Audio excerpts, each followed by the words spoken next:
अस्सलाम वालेकुम, once again welcome back. Wise property solution के प्लेटफॉर्म से मैं हूं आपका होस्ट, आपका दोस्त रिजवान अली। आज हम बात करेंगे रियल एस्टेट इंडस्ट्री के हवाले से। एक वीडियो सीरीज़ का आगाज़ करने लगे हैं जिसमें हम आपको बताएंगे कि रियल एस्टेट इंडस्ट्री क्या है, बेसिकली इसका बैकग्राउंड क्या है, हिस्ट्री क्या है, और साथ में हम आपको बताएंगे कि जो अपकमिंग ट्रेंड्स हैं वो किस तरह से दुनिया रिवॉल्व हो रही है, किस तरह से दुनिया चेंज हो रही है। तमाम तर चीज़ें आपको इस वीडियो सीरीज़ के बताएंगे। सबसे पहले जो आज मेन टॉपिक है हमारा, कि बेसिकली दो क्वेश्चन है कि रियल एस्टेट होती क्या है।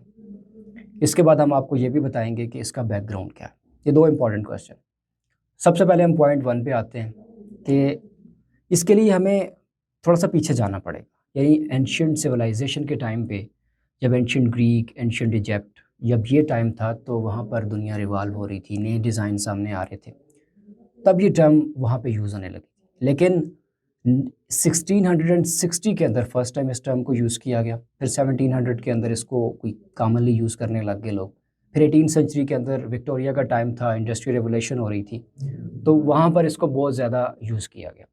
ये तो बेसिकली इसका शॉर्ट सा बैकग्राउंड था कि कहाँ से स्टार्ट हुआ, फिर कहाँ से थोड़ा बूस्ट हुई, अप हुआ, फिर उसके बाद मतलब इस तरह से। अब हम बात करते हैं कि ये जो टर्म है रियल एस्टेट, बेसिकली जो रियल वर्ड है ये लैटिन वर्ड है जिसका मतलब है एक्चुअल, जेन्युइन, एग्जिस्ट करना किसी चीज़ का। अब जो वर्ड इसमें स्टेट का वर्ड है, जो फ्रेंच वर्ड है स्टेट, PSTAT, इसका मतलब बेसिकली है स्टेटस, कि इसका स्टेटस क्या है, यानी जेन्युइन स्टेटस है, एक्चुअल स्टेटस है, एग्जिस्टिंग स्टेटस है।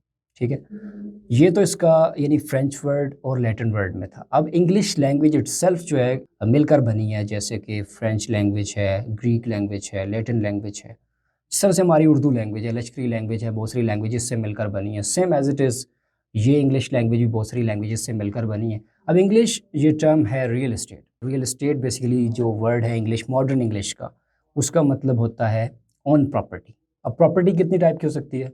दो तर्ज की हो सकती है, या तो वो बिल्डिंग की सूरत में है, या तो फिर वो किसी लैंड की सूरत में। अब ये बेसिक सा इंट्रो था, दो इंपॉर्टेंट क्वेश्चन थे हमने इसमें कवर किया कि रियल एस्टेट क्या होती है। इसके बाद हमने आपको ये भी बताया कि इंडस्ट्री बेसिकली कहाँ से स्टार्ट किया, फिर कहाँ से कहाँ आज दुनिया में। एक मैं आपके लिए एक बात बताना चाहता हूँ। सबसे पहले तो ये है कि इस वक्त दुनिया में ओवर 80% प्लस मल्टी मिलियनर्स जो हैं वो रियल एस्टेट इंडस्ट्री की वजह से। अब नेक्स्ट जो ये हमारा पार्ट वन होगा, पार्ट टू के अंदर हम आपको बताएंगे कि बेसिकली रियल एस्टेट काम कैसे करती है। और दूसरा इंपॉर्टेंट क्वेश्चन ये है कि सबको रियल एस्टेट की तरफ क्यों आना चाहिए। अगर आप दूसरा पार्ट देखना चाहते हैं दैन आप रेडी रहें। टिल देन अल्लाह हाफ़िज़।